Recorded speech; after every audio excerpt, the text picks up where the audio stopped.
In this video, we come to the very central idea for this assignment. Given an m by n matrix A, we're interested in four spaces that are associated with this matrix A. Because A is m by n, the input space is Rn, and the output space is Rm, and A takes Rn to Rm. In the output space, some of the elements can be hit by A. That's the column space of A. And in Rn, some vectors are going to be taken by A to 0. That's the null space of A. Notice that A transpose is n by m. So there is the column space of A transposed is in Rn, and the null space of A transposed is in Rm. The key idea here is that in Rn, C of A transposed and N of A are perpendicularly disjoint except for 0 and perpendicular to each other. Similarly, C of A and N of A transposed in Rm are disjoint and perpendicular to each other. And the dimensions of the different spaces are given as marked.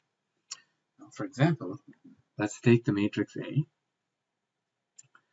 This is the example from the previous video.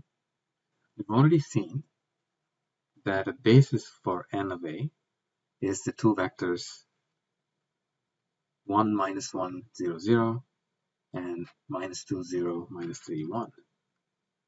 And because this is a basis for N of A, the dimension of N of A is 2 because there are two vectors in the basis.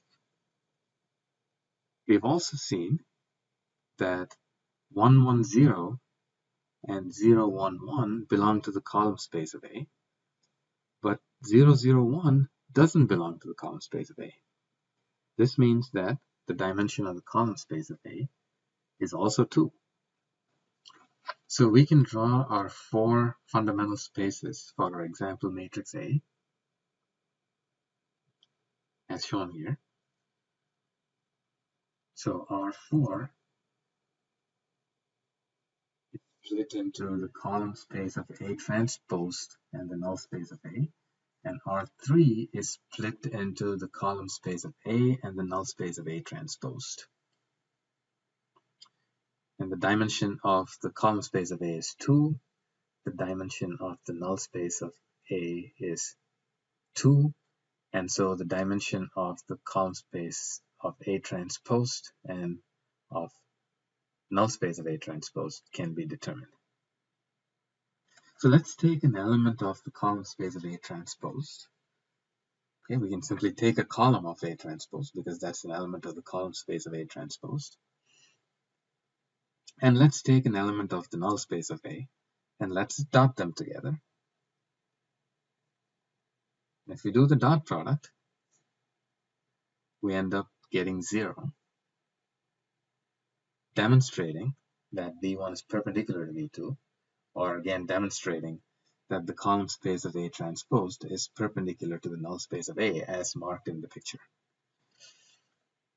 Similarly, let's take an element of the null space of A transposed. What's the basis for the null space of A transposed? By inspection, we have 1, 1, minus 1. So let's dot 1, 1, minus 1 with an element of the column space of A, which is, we can just take a column of A.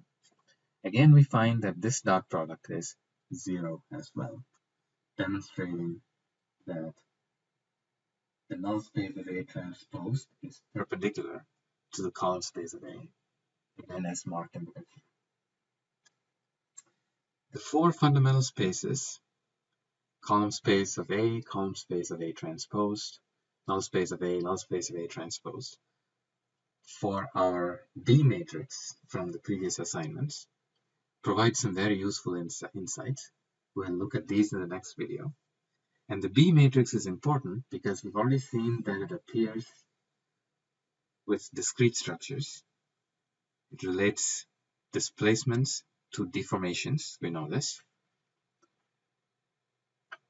The B matrix also appears when we approximate continuum structures using discrete structures by, for example, the finite element method. So the B matrix appears ubiquitously, and the 4 fundamental spaces of the B matrix provide some useful insights. And this is the topic for the next video.